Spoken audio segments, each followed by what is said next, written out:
Welcome to the American College of Rheumatology ACR 2021 patient-led debriefs by the International Foundation for Autoimmune and Autoinflammatory Arthritis, or AI Arthritis for short. My name is Tiffany Westridge Robertson. I am the CEO of the organization, person diagnosed with axial spondyloarthritis, the non-radiographic kind, if you want to be specific. And I am here to give some debrief, some information to relate to all of you about what we're learning at ACR 2021. I was at 20. Woo, the brain fog is thick today. And I'm not alone. I am here with two of my colleagues, Miss Katie and Miss Deb, and I'm going to send it to Katie to take it away and say hello to everyone. Hello, everyone. My name is Katie Simons. I'm the Senior Program Communications Manager at AI. I fumbled the word communications. That's a great reflection, or ironic. But yes, the Senior Program and Communications Manager at AI Arthritis, or the International Foundation for Autoimmune and Autoinflammatory Arthritis. Also a person living with one of the diseases, rheumatoid arthritis, diagnosed about 20 years ago. And yeah, first time at ACR, learning a whole bunch of stuff, and happy to be here to help kind of talk it out with everyone. And then I'll turn it over to the amazing Deb. Hi Devilicious. there. Yeah, Devilicious. Again, a name tag that got associated. Yeah, it is. We'll tell you at some point, but keep tuning in. One day we're gonna just say it. Yeah, we're gonna see why that came up. So I am Deb Constein, also a person living with a AI disease. I have rheumatoid arthritis, diagnosed at the age of 13, 38 years-ish, having the disease, and a long-term representative of AI arthritis. I'm happy to be here to share a wealth of knowledge that we've accumulated. And now we're all stumbling over our words because we're I think the brain fog has just hit all of us. It has, and this is going to be the last day of sort of our grouping of doing these debriefs as an organization and as part of our Go With Us to conferences program in bringing a few patients with us. So we got to give a shout out to Effie and to Steph, who have been attending with us this whole time, and they've been on a few of the previous debriefs. So they were not able to join us in the latter two, based on life. Having to actually go back to work and school and all of those things. So this is the last sort of group one, but we also will be continuing these with a few breakout debriefs from our internal group here, which is myself, Katie, and Deb, as we continue to just tie up some loose ends, as we do have access to the sessions for a few more months. So don't think it's all completely over, because it's not.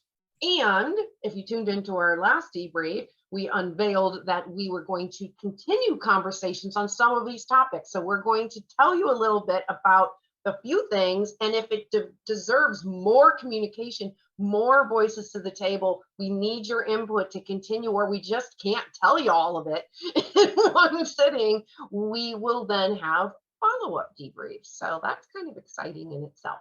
Well, today we're going to focus on sessions under two categories: psoriatic arthritis and juvenile idiopathic arthritis, which is a larger umbrella term for 7 different juvenile arthritis diseases. And saying that, if you're like, well, I don't have either of those back, no, stay tuned, because it's not just about these diseases specific. What we do in these debriefs is we also tell you and teach you about how research works. And we're going to do that a lot actually in this session. So it's completely applicable regardless of what your diagnosis is. I think you're going to find it interesting. So we're encouraging you to stay on. All right?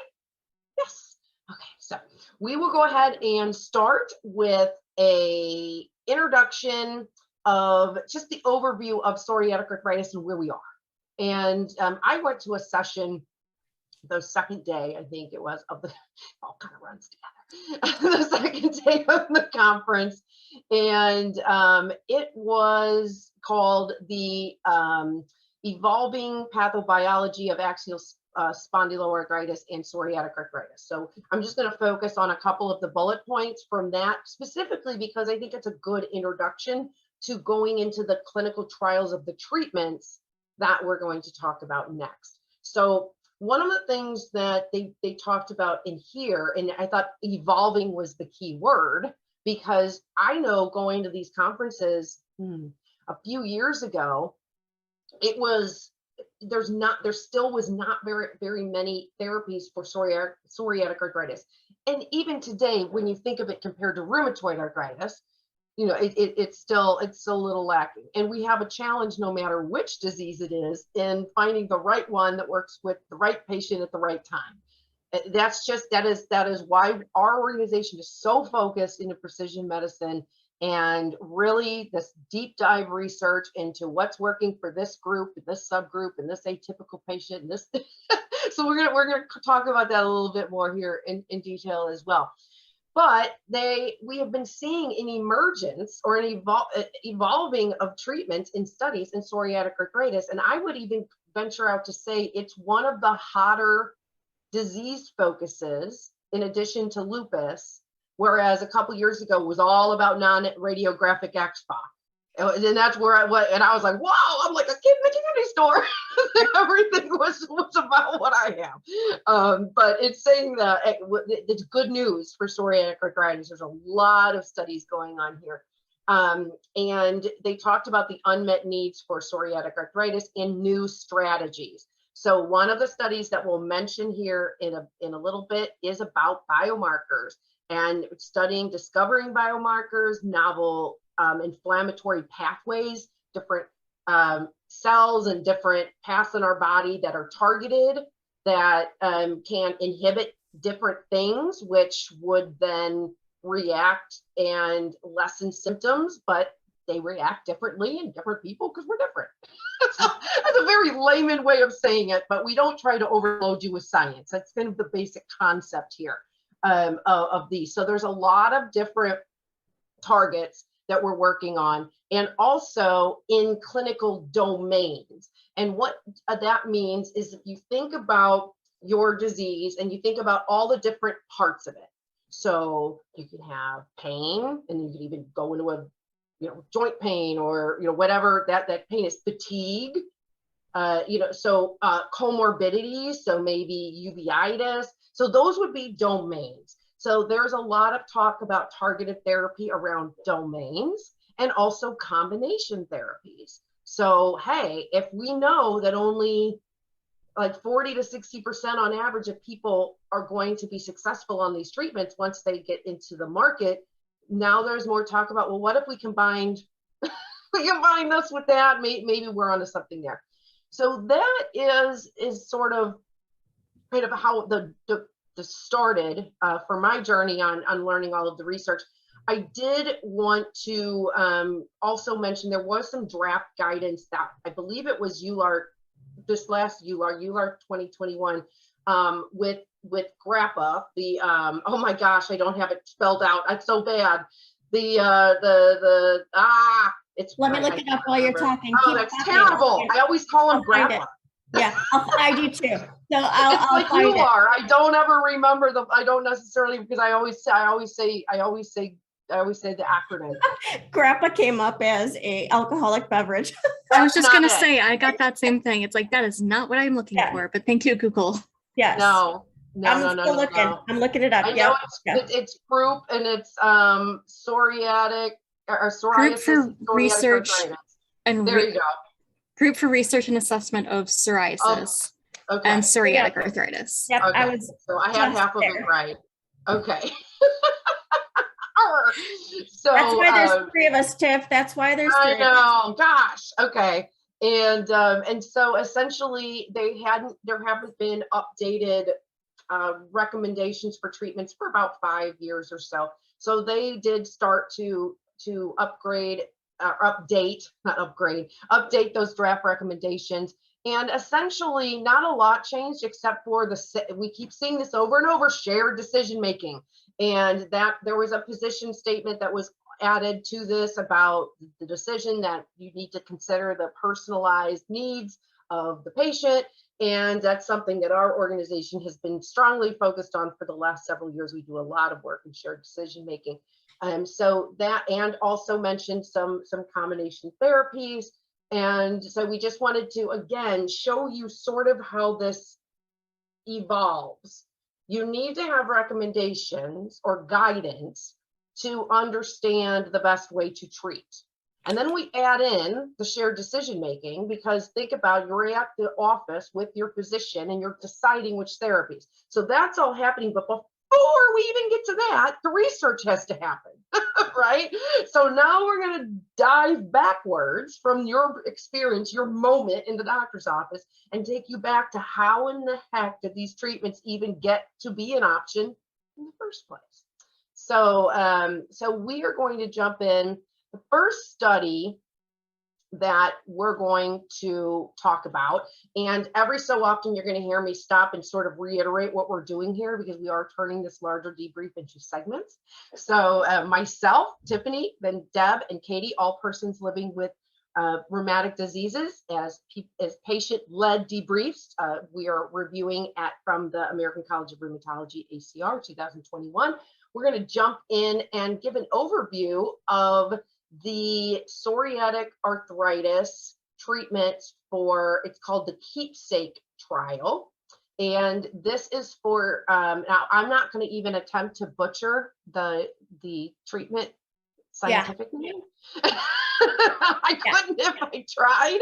Yeah. But Skyrizi is the brand name. So if you, and again, just as patients, because this is patient led, that's why we use the brand name in, so we're not promoting, we're not trying to, it's not like a branded ad or anything for these diseases. It's just, that's how we as patients know these treatments. So that's the way that we need to understand them. It is an IL-23 inhibitor, which again just means it's one of those targets. It's targeting something specific in our bodies that will inhibit this, so that hopefully we have less symptoms, less fatigue, and so forth. They divided this into 2 different phases, and in this they had one that were patients that were did not do well on DMARD, so disease modifying agents like a methotrexate, for example. So they were considered not doing so well, but they had not yet advanced to a biologic. And then the second arm, that's what we call them. We have the different groups, the different samples, so different arm. They were people who had also failed a DMARD and 1 or 2 biologics. So, and that could be that it just had an inadequate response, or it could be they were intolerant. For whatever reason, the side effects were too much, or the mechanism of action, they didn't do well with it. So, excuse me. So in this case, they were enrolled, and I did find this interesting. So I have a couple slides that I'm going to share with you as well, because we thought we would take this opportunity to sort of explain how this works. But I always like to look into the background when I see these studies to find out who they are. And something I found really kind of intriguing was the average age of the trial participants were in their 50s, and they had an average of 7.5 years since onset. And that just kind of caught me off guard, because they had only been treated with DMARDs or DMARDs and 1 or 2 biologics. So for me, that just said, I don't know, what do you all think? That just seemed like a long time. I agree with you. And as I was digging into the study, just over 1,400 patients were, enrolled. That's, and it's, with the similar demographics of baseline disease, that's odd. I feel like I'd want to be more aggressive and look for more a better therapy that's going to, unless there aren't that many choices, that I think that was Yeah. think that was sort of the point that they were saying. Yeah. I don't know when this, you got to also remember, this is a phase 3 Right. trial, which means it's been going on for a while, and that's why there's 1,400. You start with Right. a trial at phase 1, little, then you get bigger, a couple hundred, then you get to 1,000 plus. Right. So chances are this has been going on for quite a few years. Right. So, but when I look, but that was why I brought it up, because when I look at it now and I look at those inclusion criteria, I'm like, wow, that seems like, why did they not have more? But that's probably why. And it shows you how I'm guessing therapies are advancing for these diseases. So I'm going to also take a moment to show a couple slides here. So I have a note to myself, inclusion criteria slide. Here it is. Share my screen. Oh, well, let me move it over before I share my screen. I don't know what's on my screen. Exactly. Better find that out first, right? Good tip. Always know what you're sharing before you share it. There you go. So let me make this a little bigger. Study design treatments, is that the one? Yep, that's it. So Okay. the reason that I'm pointing this out is one of those learning moments for how research works. So inclusion criteria, why is this important?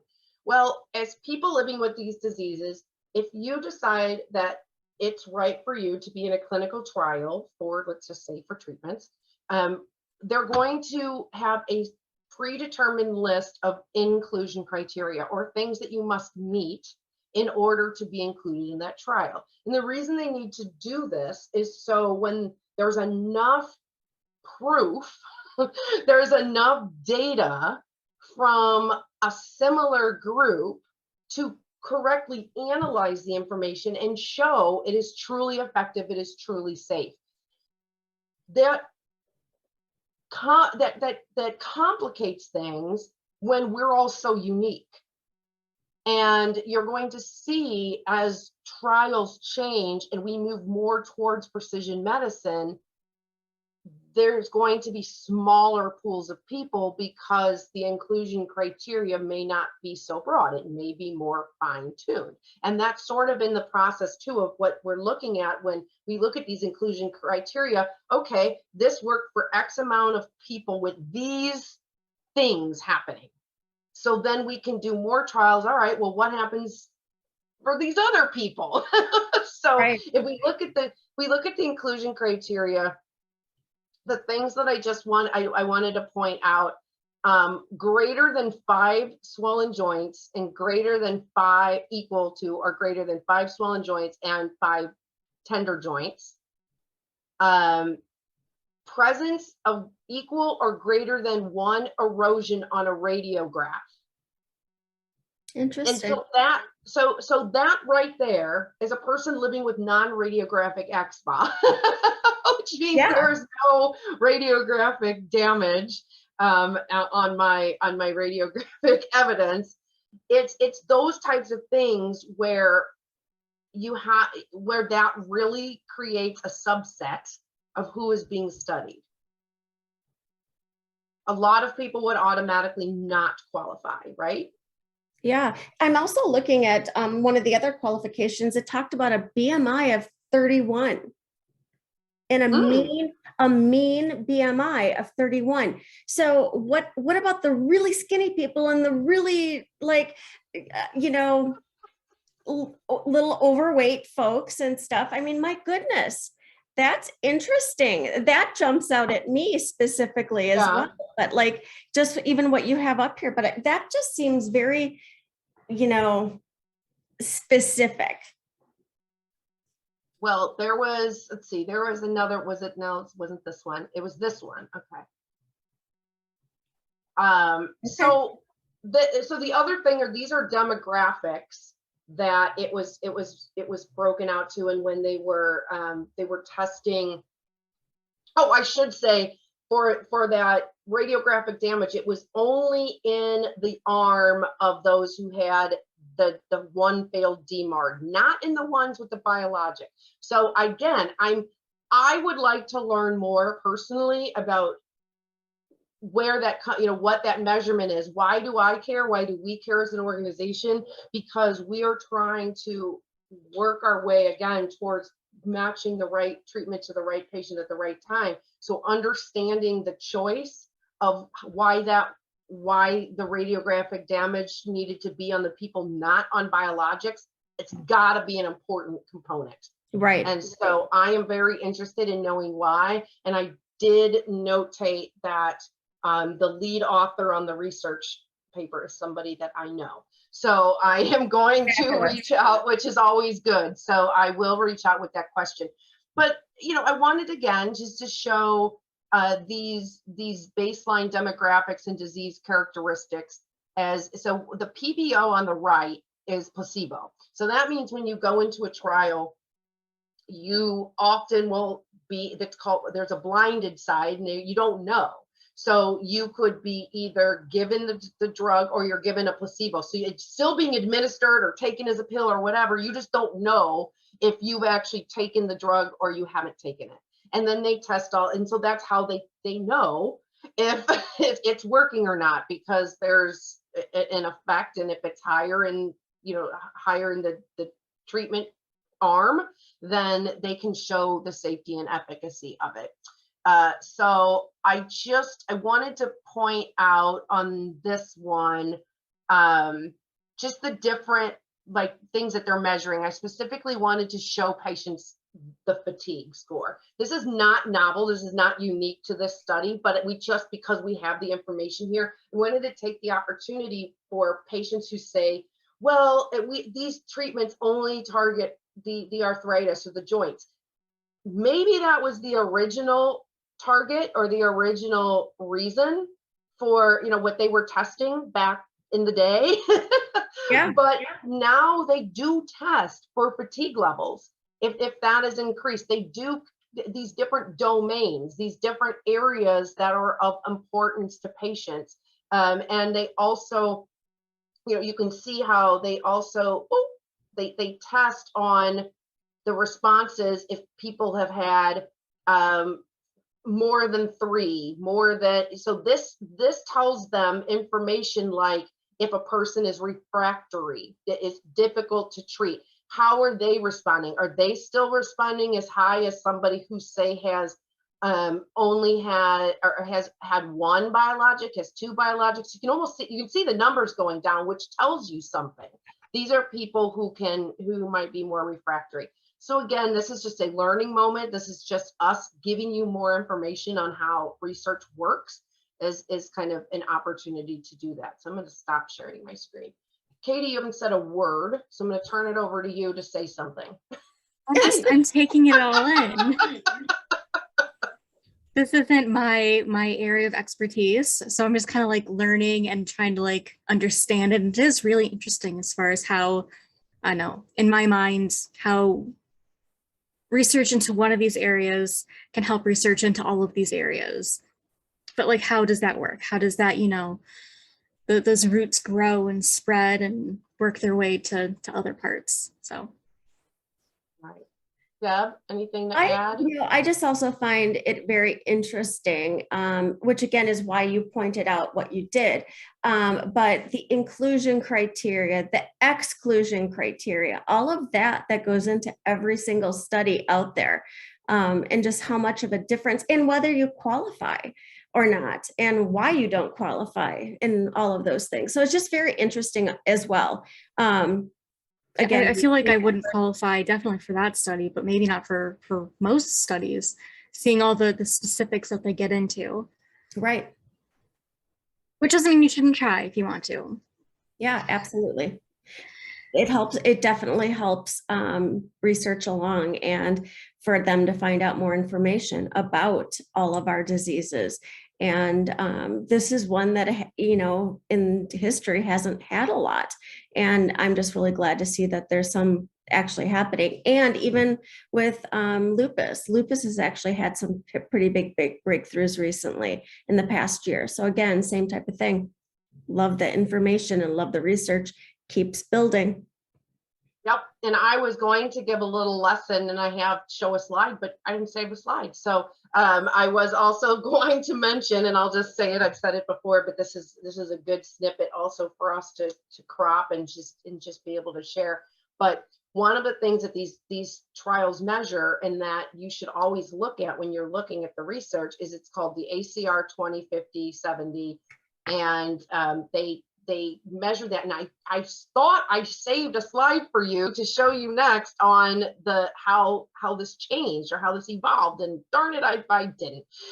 So essentially what happens is they compare the placebo, the people who actually didn't take the medication compared to the people who did take the medication.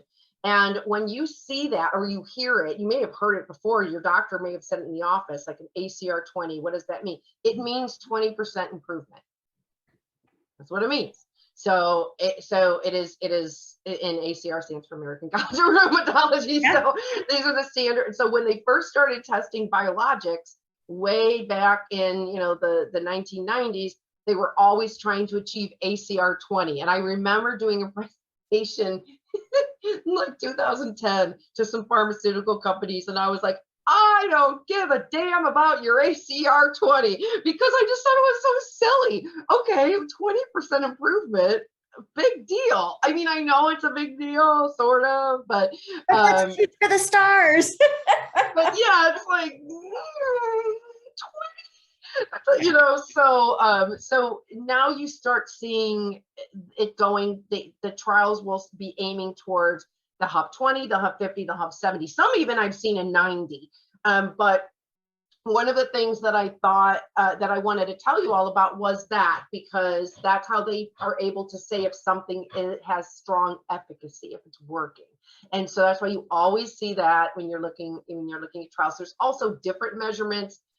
You'll see ASAS, which is about spondyloarthritis specific. There's other ones that we might mention, but basically this one in particular is measuring the overall improvement levels. So long story short, with this particular trial, the efficacy did prove that it was statistically higher than those in placebo. Always a good result, well tolerated, and no new safety issues detected from what you would normally expect from a biologic. So I'm going to stop talking and I'm going to have Katie or Deb jump down to talk a little bit about something with JIA, because I just talked way too much. I'm going to let you all pick which one you want to talk about. I might, Katie, do you want to go first? Or I was going to say, please. Yeah, I was going to talk about the that abstract that was on it. The title of it is a comparison of cardiovascular health indicators in children with juvenile idiopathic arthritis who meet and do not meet the physical education guidelines or physical activity guidelines. And I just found it very interesting. I'm using that word way too much tonight. No, we always do. We need to print out, we need to go on the thesaurus. We all need to print out another word for interesting and put it on our computers. Yeah, fascinating. I don't know. But this was actually done in Canada. And let's see, they were using the Canadian 24-hour movement guidelines that are recommended, that recommend that children take part in greater than or equal to 60 minutes of moderate to vigorous physical activity per day to help maintain optimal health. And again, we all know what folks feel like when they're flaring and when you're not feeling good. Exercise is always so important for everybody. Even with having RA 38 years into it, exercise is still super important for me and for all of us. So I'm not trying to say that I'm discounting the numbers or anything like that. I just want to make sure you understand what this was based on. And they did a lot of visits, and they used children's 7 to 17 years old with a single confirmed diagnosis of JIA. So again, that is your only diagnosis you can have to participate in this study. And again, these qualifications and disqualifications. But what they did a lot of ultrasound studies of their arterial stiffness. So your heart, they were looking specifically at your heart with a ultrasound, and they did an assessment to see how they fared.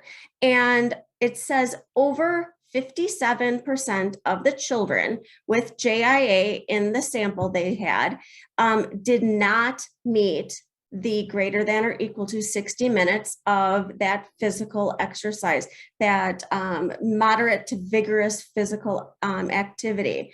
They also said that no significant differences in cardiovascular health indicators were found between the children who did and did not meet the guidelines.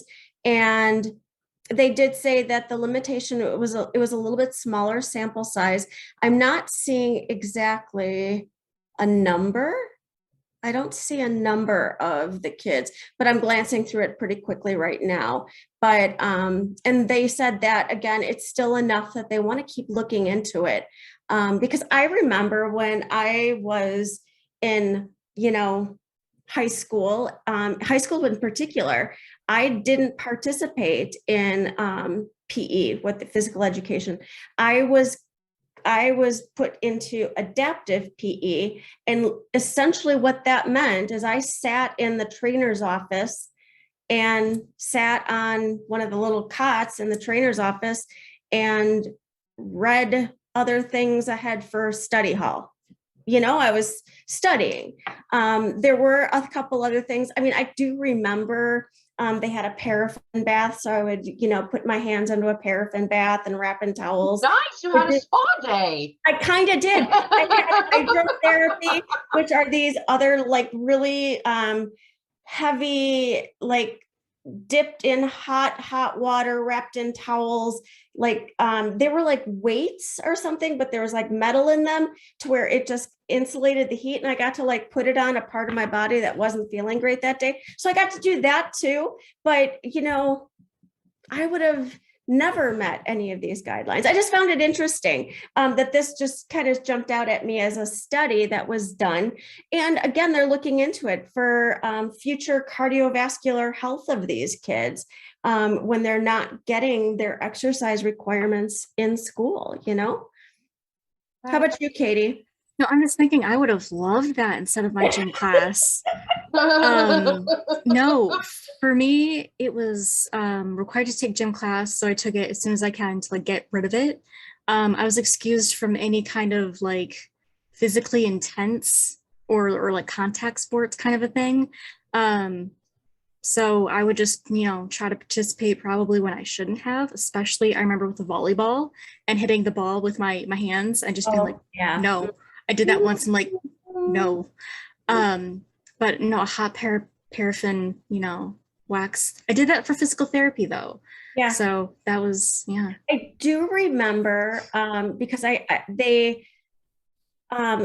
the mile, you guys remember having to do for the presidential, whatever they were, that you had to do these requirements, 50-yard dash and all those. I was a timer for those. And I also, I chose to walk the mile and versus not participating altogether. So I remember doing that. So I just, just thinking back again, when I was 13, that was umpteen years ago, 38 years ago. So just, I have questions because I'm listening as the person who did not have this back then, and reading this study and listening to your stories. So I'm looking at, I have the study pulled up here, split screen, and it says children with juvenile idiopathic arthritis engage in less physical activity than their healthy peers. So I kind of chuckled when I first saw that because I'm thinking about my stepson who was here this weekend and did nothing but play video games all day. And both days, whole weekend he was here. He did nothing but play video games or homework in his room. The only exercise he had at all was coming down the stairs to have pizza with us for dinner, and then 20 minutes later, go back upstairs. So, you know, I want to know, first of all, because I'm curious, what exactly are they equating to their healthy peers? Because I know a lot of, I just want to know what that comparison is, just because if JIA kids are less physical than that, how much more less physical you can get. Right. But so anyway, I just wanted to throw that out there because I am curious what they're measuring that against, for the fact that I just know a lot of kids, unless they're playing sports, I don't know what their average daily exercise is. In saying that, I also am curious, when you all had that situation, it was, decades ago. Yeah. What do we know? What is the standard now for if a child has JIA and they're supposed to be in gym class? Do they get paraffin waxes? Do they? I do know that, again, I will liken this to my son who had a concussion when he was in high school. So I will liken it to that. They were sent to the library to do reports on something physical activity related. So he was out for 2 weeks, and he hated every minute of it too. But he was sent to the library and had to, at the end of 2 weeks, present a 6-page paper. Wow. I have no idea what that seems familiar. Like if someone maybe had more of a temporary injury, broke their foot or in a cast. But I can't recall knowing of any other situations or what they would do.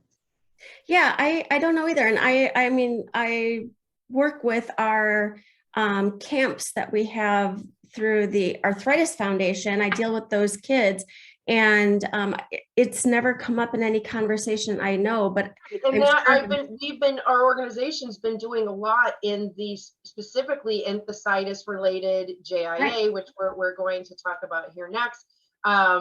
And I've had personally done focus groups and conducted interviews and spoken with families, but that's not a topic we've talked about. Right. We talk about generally, or school, like you both have talked about, get in the past, use the elevator, things like that, but we have not specifically delved into gym class or, I'm not saying that this was not specific to gym class, right? I'm looking at the study.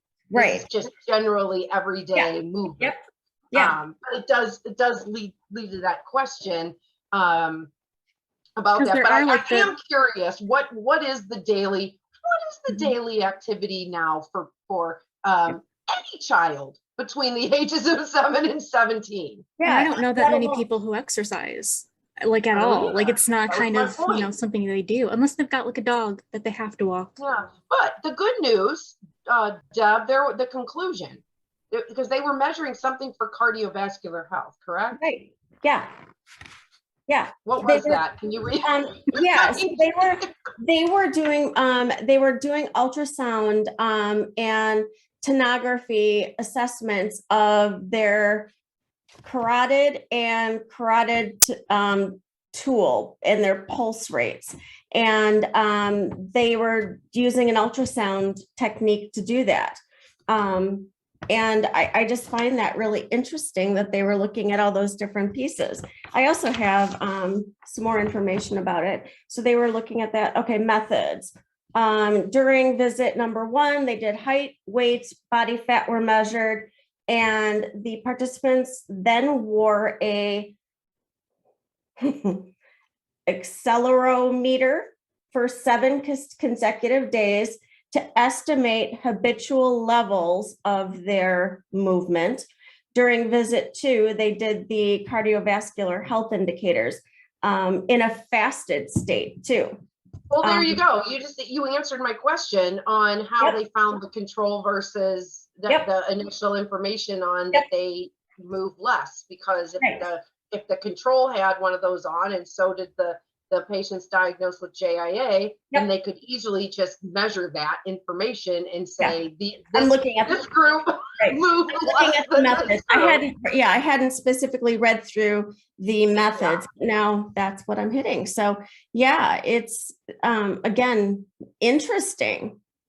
I'm surprised they got so many people, juveniles, to agree to wear the devices for so long. That was, they said the limitations were small. So in this paper, it says 21 participants. So 12 were girls and 9 were boys. And so 12. So like one classroom of kids, just, probably. All right. Yeah, it was sponsored through a grant aid from the Heart and Stroke Foundation of Canada. That's who funded this. So interesting. And that, like I said, I hadn't, like on the actual abstract, there was none of that information, but I'm looking at all of the written information underneath from the scientists. And that's where, again, it shows just how limited it really was. So, but it's an interesting topic. And I think, just for any parent who has a child with JIA, they're going to want their kids to be active in any form that they can be. Now, this was like vigorous activity. If you're going through a flare, there's no way. And you don't want to poke a bear at that point, but unless I was like running for my bus, that wouldn't have happened. So yeah, I can't run, and probably couldn't either, but yeah, so there's no way I could there's other ways you could do a stationary bike and get your heart rate up, but eesh. But not unless I had that motivation of like missing my bus or like, running to class before the bell rang. Yeah. Like there wouldn't be that motivation for me to put myself through that kind of pain. Right. So exactly. Yeah. So let's shift gears, and I'm going to just mention again, myself, Deb, Katie are reviewing some of the sessions and abstracts or summary posters that we have observed while attending the American College of Rheumatology ACR Convergence 2021. And our focus here today is on psoriatic arthritis, JIA. But again, we're talking a lot about how research works, so it is relevant to many of you out there. One of the things I wanted to mention is there was, as far as psoriatic arthritis, this has just been one of those hot diseases. There's so many therapies that are in research right now, which is great news. One of the statements I wrote down, theme emerging. We like to do that when we see things happening over and over. This was a statement from one of the session reviews that we saw. While this is a very welcome development in a disease which has had less treatment options compared to rheumatoid arthritis, it leaves us with a difficult conundrum: which agent to choose for the individual patient. And I pulled that out specifically because, it may sound like a broken record, but our organization has been knee deep in preparing for precision medicine since about 2017. And we're here in 2021 right now because we recognize through our own discussions, our own conversations with others living with these diseases, and our own research that we've done internally, that we are so individualized, and there are all of these big, unsolved questions. How do you find the right treatment for them? Poor Deb's gone through, all of them. And, Katie, I don't know how many you've been through, and I'm on, I think luckily only my third biologic. But, I would have still been on the other one had I not developed Stevens-Johnson syndrome and it messed up my whole, my whole system, and everything stopped working. But anyway, I digress. So the point is that we're excited about all of these new therapies, but even more exciting is the different targets. So we mention this a lot at our organization. We really try to teach people living with the diseases in a very generic, broad way, without getting too technical, without getting into the direct science and anatomy. We don't need to get in. You just need to know the concept of what the science is and what's happening. Essentially, if you take biologics, you've taken treatments, you've heard terms probably like TNF inhibitor or JAK, which is a lot of those, the newer pill forms, or you hear TNF inhibitors. Those were sort of the original ones, like your Enbrel, your Humira, Cimzia. That means that they're targeted, they're inhibiting actually different parts of our bodies, different parts of our pathways, the ways that our cells work or our body is equipped, and it's blocking things. And when it blocks these mechanisms, then theoretically our immune system is triggered to respond. And there has been research before it gets into humans that by inhibiting these things or not inhibiting them, whichever way you're looking at it, it triggers a response enough to move into trials to see if this is going to slow down progression, symptoms, etc. And as I mentioned, this JAK or JAK inhibitors is more of a recent medication. It's targeting this pathway, and the JAK pathway consists of JAK1, JAK2, JAK3, which again, we don't need to go into all of the big science, but those are three, but then there's a fourth, and that is, and I didn't look up how to phonetically say this. I actually can. My organic chemistry and biochemistry will, it's tyrosine kinase. I was going to do it right. Yes. I was going to say tyrosine. Yes, okay. That's exactly right. Too. Okay. And so that is the, which is kind of funny because it's, why isn't it JAK4? But that's what it is. And so the reason I'm just bringing it up is that there were a couple trials that they talked about specifically inhibiting, and they're called, I don't know if they say TYK, like TYK2, like you say JAK, so if I'm butchering that, I'm sorry. I'm guessing that would be it. It sounds right to me to say TYK2.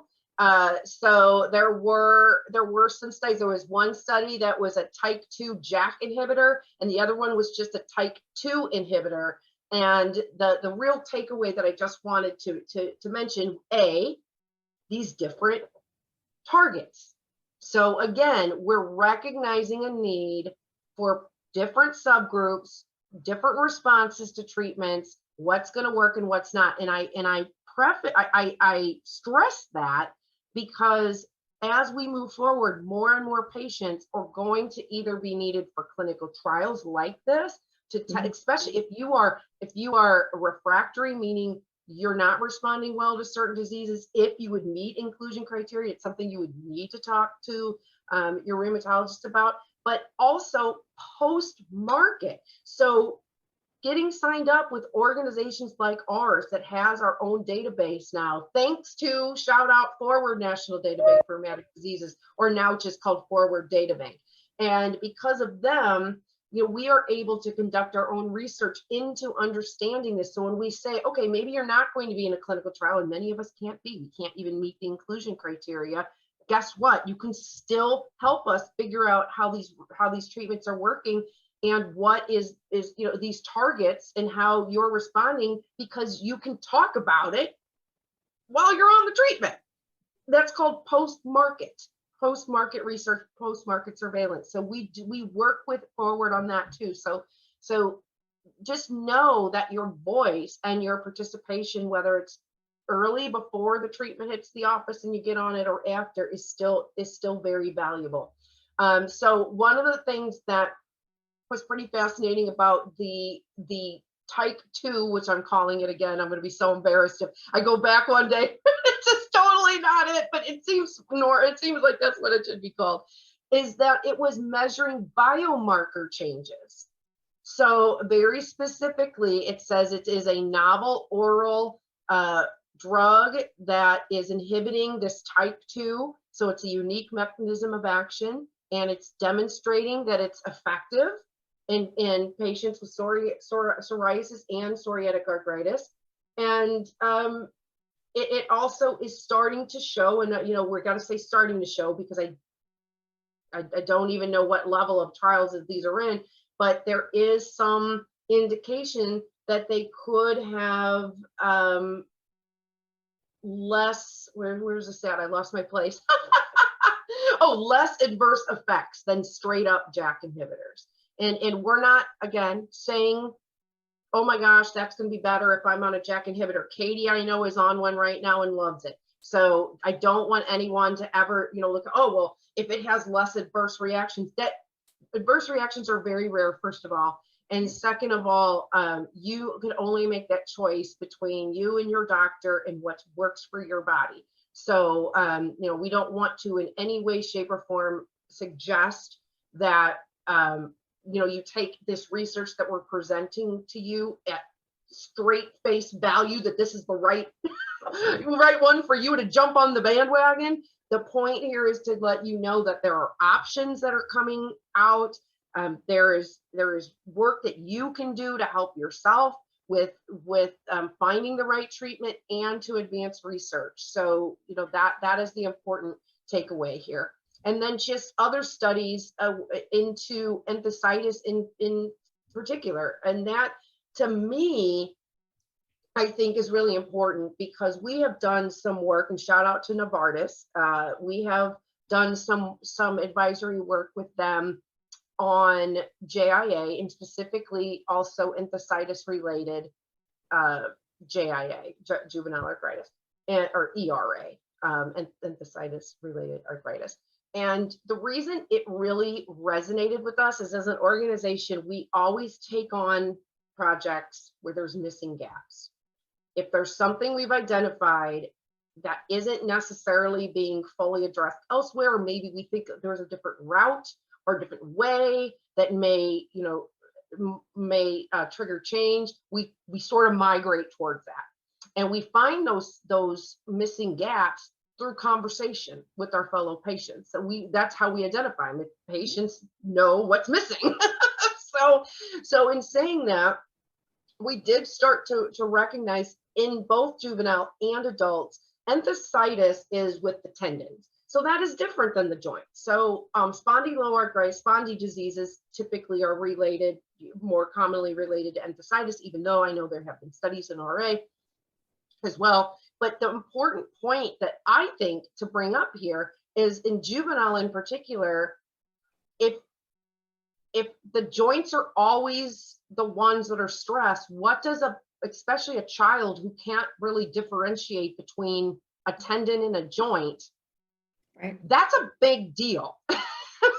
And so one of the things at our organization that we really want to start focusing a lot more and moving into the next coming years, in addition to differentiating all arthritis types, is also the differentiation of subgroups. And that includes when, helping to educate all people who have the enthesitis to be able to communicate that with their physicians. I know that just in the work that I've been doing with talking to JIA families in kids is they often get dismissed as, which a lot of JIA do, is the growing pains, but they all tend to be hypermobile. And so they'll say, oh, the whole double jointed thing comes in. And they often are referred to a physical therapist well before like a rheumatologist. And so that physical therapy becomes such an ingrained thing with them as well. And so there are different treatment paths that happen, whether between the joints and the enthesitis. So it's just something I wanted to throw out there, that we all, I think, as a community, need to kind of keep our ears open on this, because there's the fact that we're focusing on domains and treatments, and researchers are looking at the different responses. That's a different measurement than joints.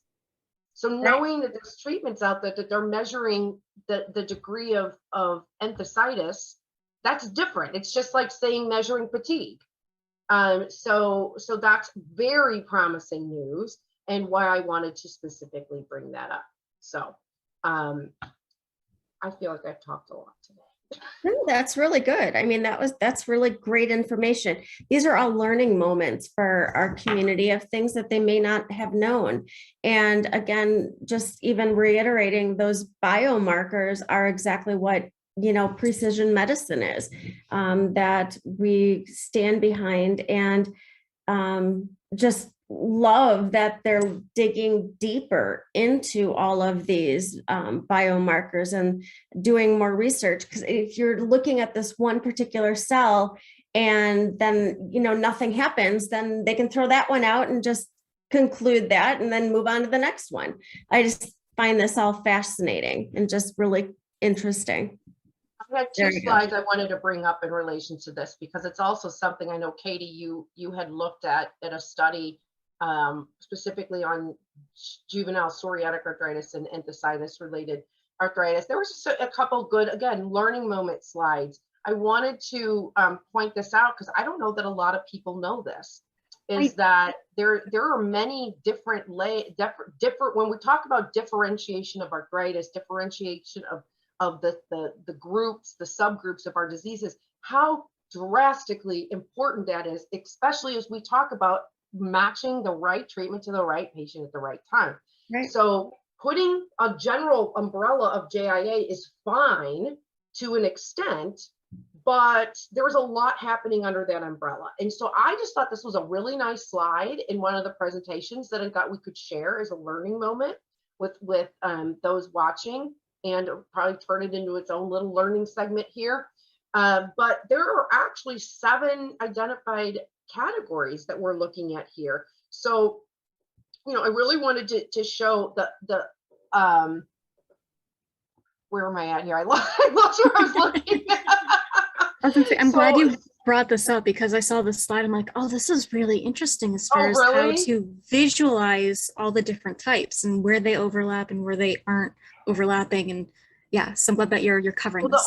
I'm probably going to butcher it again. The oligoarthritis, yes, arthritis is actually the most commonly diagnosed, which is, I thought I had the percentages up, but I guess, again, I dropped the ball on that.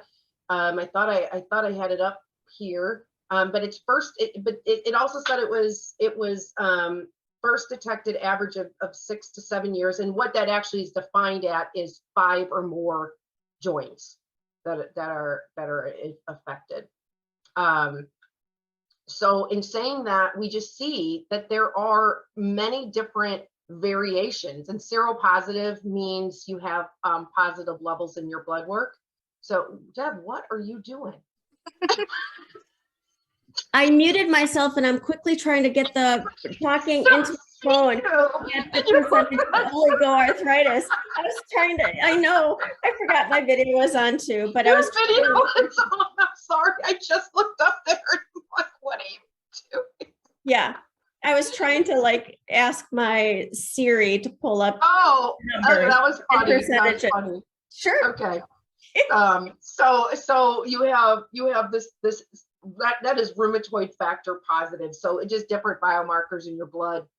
And they're even going as far as differentiating that, because again, we already know that different diseases like not different disease, people who have rheumatoid factor positive and other levels of inflammation, other biomarkers for different diseases tend to have more serious progression or serious outcomes. So that is why it is important to also separate these. But then you have down here systemic JIA, which is actually also synonymous with Still's disease, which is, if you get this at 16 years or older onset, it's called adult onset. But now the proper term for whether it's systemic JIA or adult onset is just simply Still's disease. So that was just a good slide, I thought, to share. What is it? Like I often hear polyarticular JIA. Does that fall into one of the, I took it down already. I'm sorry. No, it's okay. It's actually on this slide too. Under enthesitis related arthritis, the polyarticular JIA rheumatoid factor negative and rheumatoid factor positive. It was just right there. So Sorry. interesting. No, that was okay. No, I commonly hear polyarticular arthritis when people are, bringing things up and talking about it. So I was just curious. Oh, and that's what I believe this is. That's maybe that's polyarticular refractory. Okay. No, that's rheumatoid factor positive, and it's seropositive and Oh, seronegative. okay. Okay, there it is. Okay. Okay. Excellent. Okay. So this one was one of the things that Katie you looked at as well, right? Or no, she's looking at me like she's got a scary face on. So maybe it doesn't ring a bell. Slide. Okay, so I pulled this one because I also thought it was really important to I thought this was another good slide where we have these are aligned. So you have psoriatic arthritis and juvenile psoriatic arthritis. We have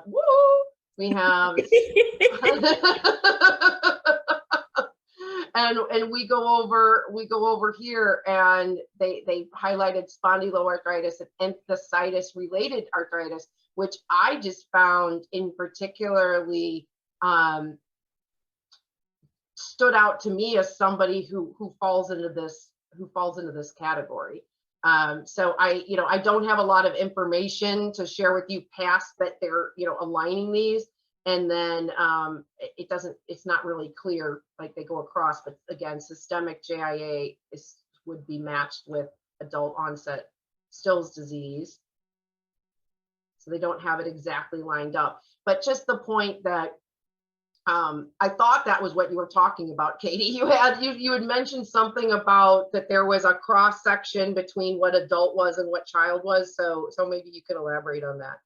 Yeah, just how they choose to label it and how these labels kind of come about and where and when they matter. Because I know me and Deb have talked about how we don't say JRA, which was our original diagnosis, but we usually just say rheumatoid arthritis. But then in certain settings, it does really matter that you say JRA, JIA. And then I think when you were getting back to, and I'm probably going to say this wrong, anesthetist. Yeah. Yes. Enthesitis. Thank you. Oh, okay. How that's more like tendon related rather than more arthritis-y typical, and how it's so difficult for people, juveniles, to articulate and realize what the difference is and how to get that more specific diagnosis of enthesitis rather than maybe JIA. So that whole kind of, putting a label to it, getting that diagnosis and being able to identify it. Interesting. Oh, absolutely. Any other research that you all saw that you're like, we need to really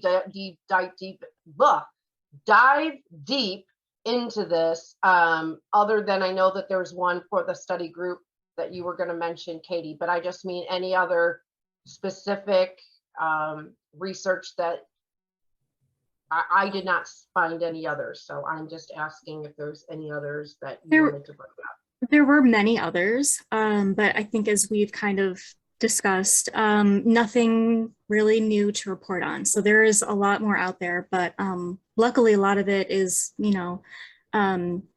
these drugs are safe, or there's no news to report, or there's no changes. So like no news is good news kind of a thing. Right. Any from you, Deb? The one thing I was going to point out, which we can all kind of say together too, are just, again, the different data banks that are out there for our JIA folks. I think I'm most familiar with the ones here in the United States, but there is CARA, and I know I wrote down something as far as just when it was formed. Again, I've got papers all around me, and I'm trying to find that information right now. which I think I put aside. Again, as far as stating more about CARA itself, I believe it was founded in 2014, or no, 2002, I lied. And of course I'm not finding the one piece of paper. Oh, I think I threw it here. Here it is. CARA, so it is a registry of children and young adults with pediatric onset of rheumatological conditions such as JIA, and it was created in 2002. So that is CARA as far as that one goes. And I know I came across a couple others that I'm hesitant to say because I don't know exactly what they stand for. But CARA is the one that I know the most about. No problem. All right, any other research, or we, other than the study group? Okay. Oh, wait, hold on. I heard a sigh. I don't know if that was from Deb. No, again, it was about these different studies, but it has real world registries and registries that I'm not familiar enough about. There were a couple other studies that I found interesting. It was just talking about different disease activity assessments that are being used in these kids with JIA and transitioning to adults. And I know we've referred to one of them yesterday, which is the joint, the active joints in patients. And it was those same diagrams that we talked about with the big hands and just you pointing out shoulders, elbows, knees, things like that. And just using different types of severity level descriptions in between both the JIA and JIA in adults. So just more into that type of stuff, but it was nothing specific to say. It just, there's different methods that are being used. Yeah, I don't have anything more than that. All right, so then to finalize this out, wrap it up, you have another one to talk about, Katie. Yes. And it was a study group, and correct me if I'm wrong, but study groups are not really scientific. They're more of just kind of an open discussion to talk about the subject at hand with a whole bunch of, in this case, rheumatologists. And it was about mental health in pediatric rheumatology. And it covered like a lot of different things. And I found it kind of really fascinating to be a fly on the wall and be able to watch the recording. And they said, I've got a couple of different bullet points here, that even in pediatric cases, their mental health disorders are still relevant, or still something to be aware of. And that among other things, it can cause adherence issues. And we talked about this previously as far as the different causes and factors to make sure that your patients are adherent. And I think that's probably a big, factor. If patients are anxious or they don't understand or they're depressed or something else is going on, it can create a lot of different issues with taking their medicines and then, getting even worse instead of better, and can kind of cascade. I found it interesting. They were talking about screening their patients for mental health issues. And a few were mentioning how they don't feel like they had enough training as a rheumatologist to deal with mental health issues. And that kind of made them hesitant to get into it, because then they have a sense of obligation to follow up and follow through when even the patient might not follow up or follow through. I think someone gave an example. They referred someone, within the same building. Like right now, I just made you an appointment, just walk across the, the hallway to this place, and they didn't follow through on that, which was, for them a bit heartbreaking, because, just so simple, but they didn't do that. One thing that actually jumps out to me is you have an appointment time and what you're thinking of, and you may have to get back to class or something like that, to where you can't just go across the hall. I mean, to schedule that appointment, seeing, that they may think it's simple, but people don't carve that amount of time. And they have to get back, or the parent has to get back to work or something like that, or the child has a test at 1 o'clock. And yeah, So many other just life factors. Yeah. Right. Exactly. That's what I'm thinking. And like what you brought up earlier kind of goes back to what we discussed yesterday in adherence, and just the barriers for kids. They want to be normal. They don't want to stand out to their peers. So they may not be following through with things as much, and they hold it in. Interesting. And that was something that they talked about too, as far as kind of like standing out, especially. I found it interesting. It's an invisible illness, but making it visible. The example they gave was with COVID, and a case where one of the patients really needed to wear a mask, and then they went to school and they were asking other people to wear a mask, and how political and dramatic that became, and it basically almost created, a target on their back because they were the ones leading, this, issue. And the rheumatologist said, maybe we're making our patients a bit too fragile. Maybe we're stressing them out too much and they're taking maybe too many precautions when maybe they don't have to. So I thought that was kind of an interesting perspective. Yeah. Like a rheumatologist almost suggesting not to wear a mask. I'm like, and again, this was not any kind of, recommendation or anything like that, just a discussion, but how that came up and the reasonings and rationales behind it. And then something as far as, with telehealth too, I've seen this come up as far as, are the parents in the room? Asking, the patients to sweep the room with their camera to see who else is in the room. And if it's easier to have a parent or caregiver with them, or make sure that they're not with them, to have, maybe the harder questions or mental health screenings. So that another part of the conversation that was fascinating. And then a couple other things. It was brought up recommending the pediatric patient to volunteer. And I thought that was interesting because I know I love volunteering, but if I was given that, I'd think, well, I can't, I don't have a car. I can't just, go out. I can't commit to anything. I might not feel well because my mind goes to, physical labor.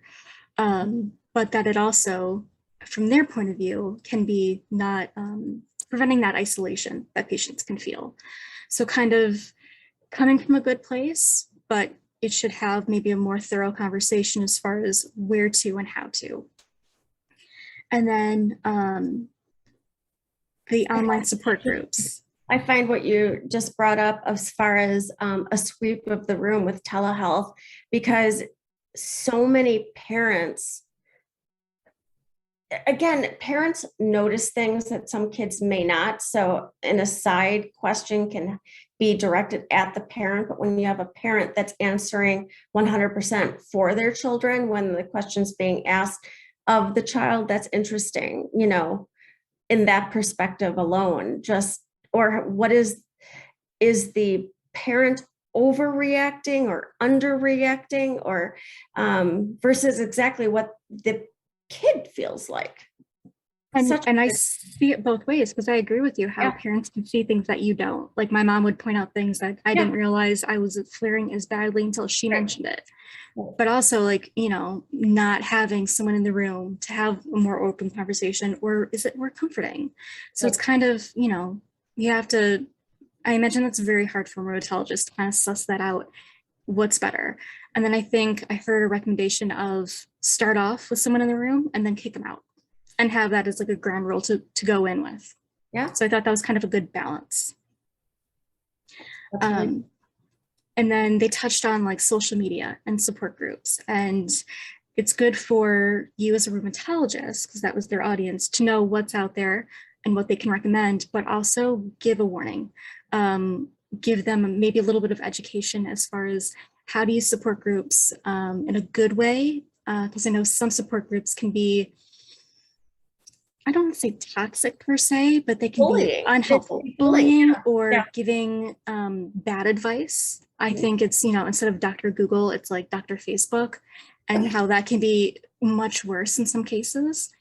So to make sure, because I don't know kids these days, what they're being taught as far as knowledge online. And if you're just getting diagnosed, you don't necessarily know where to go, but seeing other people is very comforting. But what are those other people saying? So I thought that was kind of a very good thing, you know, talk to them about what's good information, what's bad, when to use a support group, when to reach out to them, who to reach out to, when. So, and then they ended it with transitioning from a pediatric to an adult rheumatologist. And I think we've talked about this a couple times. And I think it was kind of, you know, figured out what that patient needs. If they're in a good state, wait till they're done with college because they might be moving. And at that time, they can find another rheumatologist wherever they're moving. And then just kind of make it normalize that they do have a future, normalize that they will go to college, that they will have a career, and kind of give them that hope and that, like, you know, expectation of you're going to get better, not, you know, all the stress and side effects and medications, but kind of the hopeful, like, you know, plan for your life because you're going to get one, kind of a hopeful vibe. So I thought that was a good way to end it. Yeah. Well, when you were talking about the social media, I was actually thinking about, as far as, you know, going back and when I was, you know, younger, all those decades ago. And, you know, even though bullying may not be as prevalent as it was when we were younger, in respects that everybody got bullied. It was the norm back then, where there's more awareness now. I'm not saying it doesn't happen. It's just, it's not an everyday to everyone type of thing. I think that it was decades ago. And saying that, I think something that hasn't changed much is peer pressure and wanting to follow a crowd or be cool or feel included. I think there might be more acceptance of being an individual and being yourself, which is fantastic. But I also think that there is just this acceptance that happens when you're younger, that you want to fit in. And I think we've seen it with adults who are just terrible to each other in this world of COVID. And you know, because you were kind of talking about that with the masks and, you know, that kind of thing. I could see really, you know, encouraging patients, if there are social media groups that a juvenile child is in specifically to support this. I would, if we see it in adults, we're going to see it in the kids too. That, you know, there are adults living with our diseases that are very anti-vaccination, whatever, and often juvenile patients will follow the lead of the thought process of the parent.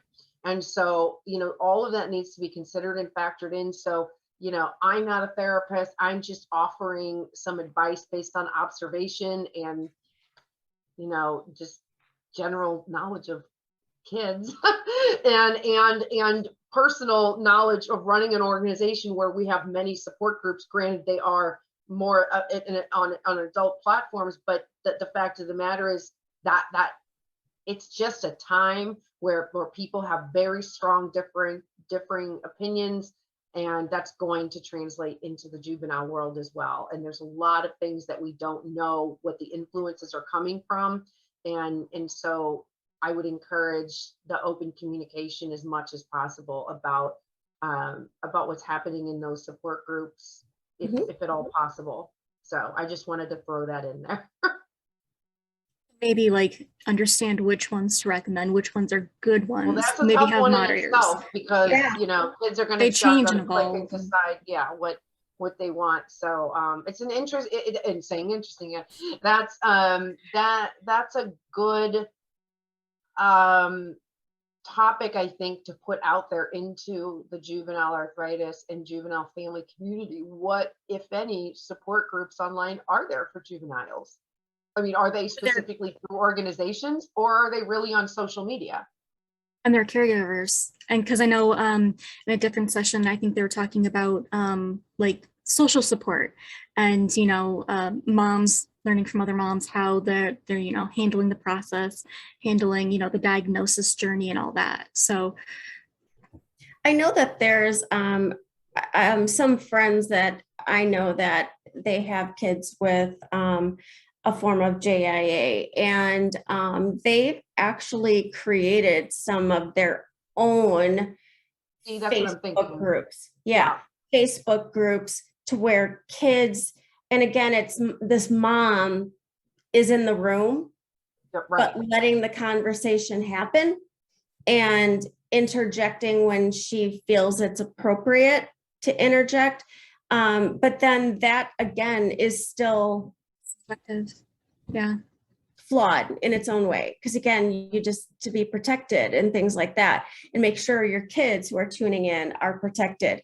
And again, you're still using the values of this kid and the mom. So, I mean, that's still the structure. I just can't express it enough how Right. I've personally seen as a leader of an organization and being Oh, yeah.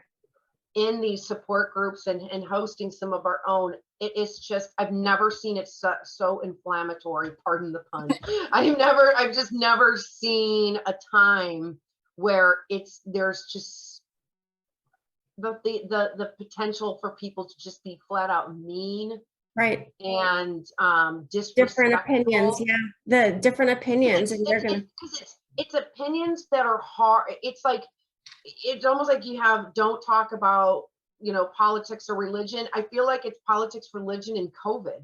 I just feel like there's a new because people are, and the reason it's hard to talk about the other things because people have very ingrained perspectives and beliefs that will never alter. That is their belief, and it will always be their belief. And that is sort of where we fall with COVID. And I don't really know where the kids lie. I can only tell you from the little bit of experience I have, and they're not JIA, kids. They're other kids that I know with the mental struggles of just solitude and, I know it, my own 22-year-old. I mean, I've got his experiences and the same thing,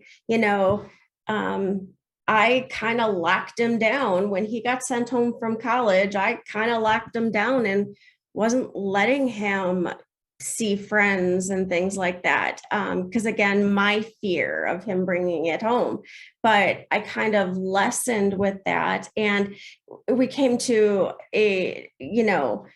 what we did in our house was when he got home, he stripped down, threw all of his clothes into the washing machine and showered.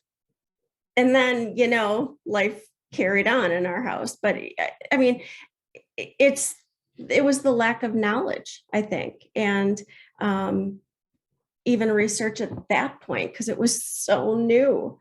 So I know I did him an injustice, but it was the best advice at the time. So right. So yeah, I did what I could, and went from my own avenues. But you're right; it is it is added to don't talk about religion, don't talk about politics, and don't talk about COVID, because again, unless you can in all three have the ability to listen and respect others' opinions.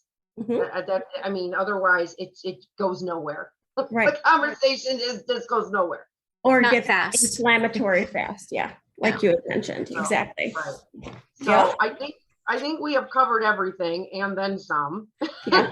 So I'm apologizing ahead of time to Bridget, who is our assistant, who does the initial segmenting on this, and then Ryan, our producer, one of our producers, who then is going to take this and cut it into other segments. This is going to be a tough one because we have, I think, a lot of segments inside of segments on this one. I know, and we keep going this way and that way and then back that way. So sorry, guys. I'm going to apologize to you right now. Okay, but this is our final group debrief from ACR 2021 Convergence. This is our final leg of a pilot project we worked on the last 2 years of Go With Us to Conferences, which is designed for us, people living with the diseases, running our organization, to enhance our mission, which is to invite all other patients to have a voice as an equal at the table, to be able to have these experiences with us, go with us, learn what we learn, So check that out at aiarthritis.org/conferences. We will be going to EULAR 2022 next. That will be in June 2022, and then again ACR at the end of 2022. So, make sure that you come along with us, because the experience is, I think, rewarding, and it is your opportunity to learn with us, but also to really ask questions and find out more about your disease and ways to improve living with it. So anything else you all want to add? No, just we look forward to carrying on these conversations and continuing these conversations. If something is like, something on your mind, please email us, or, reach out to us on the this platform too, just so we know what you're thinking about. Absolutely. Yes. So definitely you can comment in the YouTube comments, but you also can message us on any of our social media platforms at AI Arthritis, or email us at info@aiarthritis.org. Just put whatever the topic is in the subject line. Well, that's it. We are out. Great. I disappeared. Yeah, my hand did too. Sorry. Bye, everybody. All right, signing out from ACR 2021.